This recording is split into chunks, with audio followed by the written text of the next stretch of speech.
The 80 Ultra might not seem as impressive online now, but let's unbox it. It has cutting-edge tech with a new dual submarine Dragon base, a CMOS, and 2 high-intensity lenses.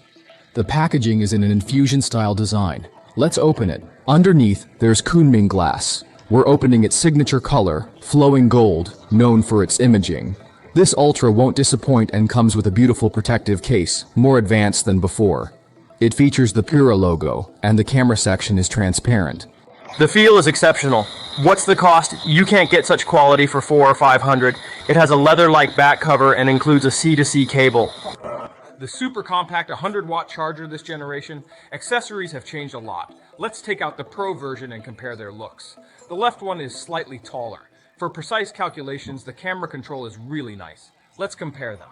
Vivo X200 Ultra. Look at the protrusion of this lens, and it even has a 1-inch main camera with a variable aperture. Oh my gosh, it's simply divine, and when you hold it, it doesn't dig into your hand. I think this design is just so comfortable. Let's compare it with other color options, the signature glazed red, the glazed green, and I think this beautiful white.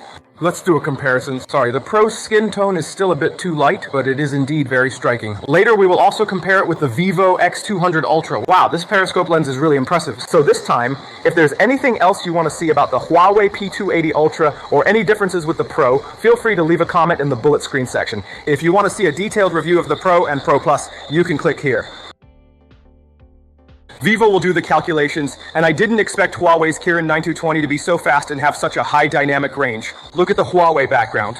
Is it clear how the night photography of Paris Ultra performs? Is the dual periscope with a large sensor hype or truly impressive? For a genuine experience, I hope everyone can give a free follow and like. On the Vivo side, it was originally 35mm, while on the Huawei side, we cropped it to about 1.5 times. Let's check this comparison. Vivo's resolution is still strong, but to be fair, Huawei's color reproduction is more accurate. We've hit Huawei's 37x zoom range with the first periscope lens. The 37x zooms differ. Huawei's is slightly wider. Now Huawei will calculate, and note the intense processing here. The overall effect is quite similar at this focal length. Once done, you'll see Vivo start calculating. It's surprising how fast Huawei's Kirin 9020 is, achieving such a high dynamic range. It's for using the second lens, but capturing everything is tough. However, Huawei's second front lens is impressive. You can see the ground's texture, right? Including distant leaves. The clarity is on another level. Everyone, what do you think about the night photography of these two? Do you think it's okay? Let's switch to video recording and try 4K. It's great. My wide angle is indeed better. Let's try again. Huawei's 2.5x, 3.7x, and 6.7x impressive.